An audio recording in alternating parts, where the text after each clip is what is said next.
Sofia, Bulgaria. One of the most fascinating and longest histories of anywhere in Europe, actually, is Bulgaria. You know, compared to some places we were further north, like even Germany, Poland, Czech, some of their history is not that well known, even more than 1,000 years ago. But the reason why the history of this area is so well known is because of the great empires of the past, like the ancient Persians and Greeks and Romans were documented in all these things. Plus, they have many archaeological sites that were discovered of an amazing culture who the first were here near this spot in eastern Sofia, the Thracians. So, Bulgaria, humans have been here, I read somewhere around 31,000 BC. They had small communities here. There was several farming communities, some evidence during prehistory, but people were interested in coming here because of the natural hot springs flowing still to this day underneath this region, which was nice on a cold day, you know, and probably got fresh water because it was so hot. You cool it down. This area near here was the home of an early settlement about 7,000 years ago, which is about 5000 BC, of the Thracians. The Thracians were a collection of many, many tribes in a very fascinating culture. They didn't call themselves the Thracians. Similar to the Illeryian tribes nearby in Croatia, they were named Thracians from the ancient Greeks who wrote about them. They had several tribes all over the Bulgaria region, Romania a little bit, some other areas, Macedonia. And around 5000 BC is when a city right near here, a little ways that way, there's nothing left of it really, but they found some remains, tombs, and some artwork. It's thought to be established. Thracian tribes dominated this area in the eastern part of modern day Slatina, it was called. Is another settlement that's a little down that way. That's from around 3000 BC that they discovered near the now National Gallery. So the Thracians are a fascinating culture. Again, there were many tribes of them, and it's not a name they gave themselves.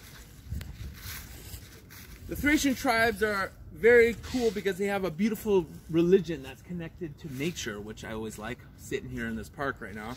They worship things like sacred forests and springs, probably like the hot springs of this area, trees and streams, and also horse worship was something that they did, which is still seen to this day in Bulgarian culture, reverence of horses. You see it in statues all the time.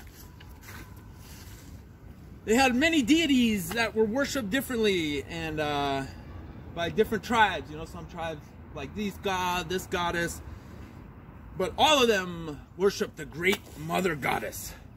So there was a division they discovered between the cults of the lunar and the solar, the sun worshippers and the moon worshippers. So temples were built for the cults in different areas. For example, in the mountains were the sun worshippers, like Vitosha mountain, which we were hiking in the other day. Probably had some temples. And the temples for the moon were built in the valleys and forests, like down here, which is in the valley. And each of their opening days and rites of the temple ended with an orgy.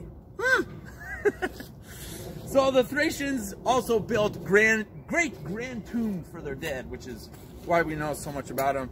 They put incredible artwork in there. They were some of the first and best gold people that work with gold to make different things like jewelry and pottery, and it's incredible. Also some bronze stuff, drinking vessels. They're really big on wine. That, you know, Bulgarian wine, which is still great to this day, is an ancient tradition, man. 7,000 years old. It's crazy. All types of carvings have been found and amazing things in these burial mounds.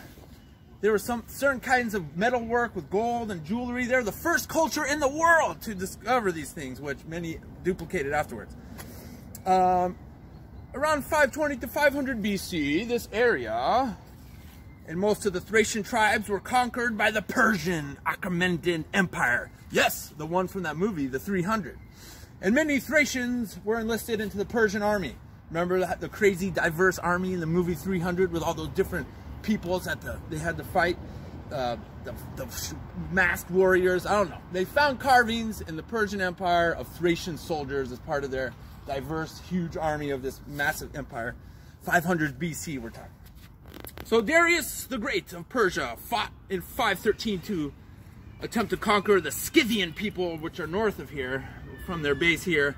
Then Xerxes the Great, the Persian emperor, had his army in 480 BC, famously went to conquer west of here, Athens and Sparta, like the movie The 300, which in 479 BC they lost, the Persians, which liberated the Thracians in this area, and actually all of Europe from the Persian Empire.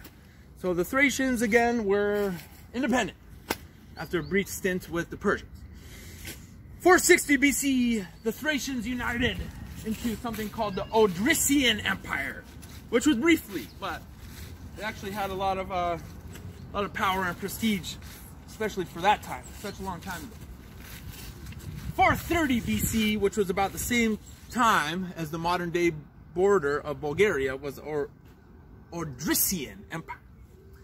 And it lasted for many centuries, although many people came in and took different areas over. For example, the powerful Macedonian Greek Philip the Great and his son Alexander the Great. So, in 339 BC, they came in here and ravaged the settlements in the cities, the Thracians. They conquered it and took over the city. Probably several little cities, not a huge Sofia like this. But so in 340s, they took over most of the Odrysian Empire. And Alexander the Great, you know, everyone's heard of him, right, would go on to conquer all of the lands of the former Persian Empire that was here about 100 years before, and then all over the place, from Egypt to India. He went far and wide, conquering places, killing people. He was a madman in his 20s, but he was smart. And Alexander the Great was here. So the empire, after his death, was split up, and the city was also just like all these areas, and it was free again, Thrace. So a lot during this time, after the Greek era, not a lot is known about this time except some Celtic tribes, which is another fascinating people, which everyone associates with the British Isles, but really they went all the way to Poland, all over Germany, south to here, more further south into the Balkans. Celtics went a long ways, man, in the BC era. So they actually, a tribe that came here was called Serdi. And they actually named this place Serdi, S-E-R-D-I, which is a name that's stuck around for a long time, because next, let's fast forward to 27 to 29 BC, a new power came in and conquered the area once again.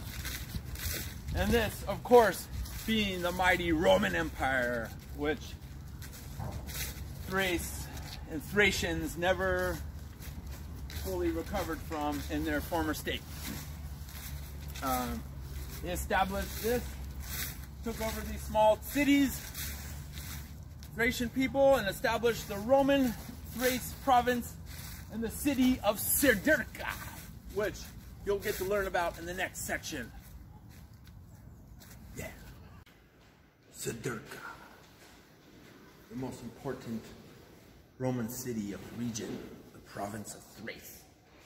We're talking about this in the Roman amphitheater ruins, which is right here, built between 100 and 200 AD, which was the home of the gladiator games, the death matches, reenactments of battles, theatrical things, political announcements.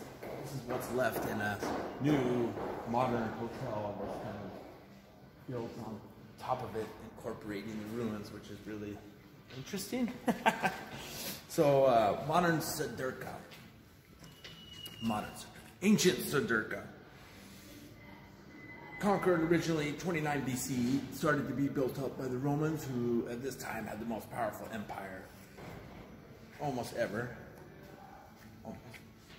Especially though during the times of Emperor Trajan from 98 to 117 AD, and Marcus Aurelius 161 to 180 AD. Most of the ruins you see here, and also over there by a church, a mosque, a metro station, the Sheraton Hotel. Serdika was heavily fortified and expanded.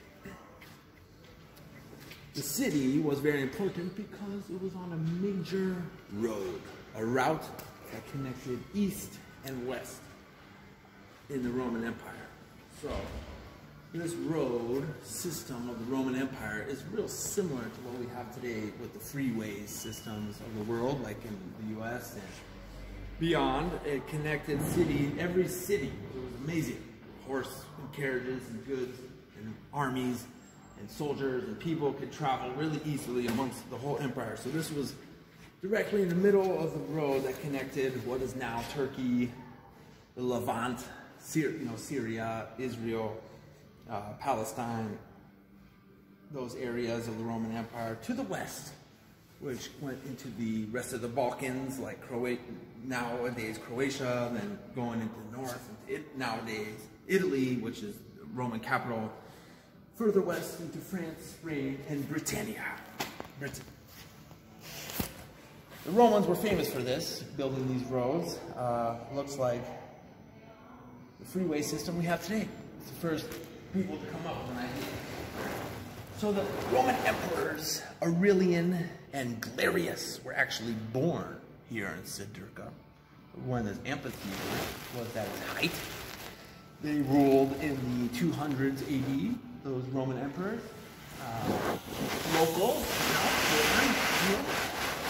and during this time, though, in the Roman Empire, there was a lot of co-emperors, which is weird, but the East and West emperor, a lot of people like fighting for the title of the god king. It was really crazy. But this is when you start getting to the point of the early Christianity taking hold, and pagan Rome. At the time of this stuff was coming to an end, and ancient Serdika began to experience. This is real. Experience interesting times. I know it's really dark over here, but where Christianity was, especially in this city, and people who lived in the city, like emperors, especially Constantine, who had a heavy connection to Serdika, began the process of pagan Rome switching over to Christianity, splitting totally from east to west, which I'll get into in the next YouTube video. So check it out, man. Yeah.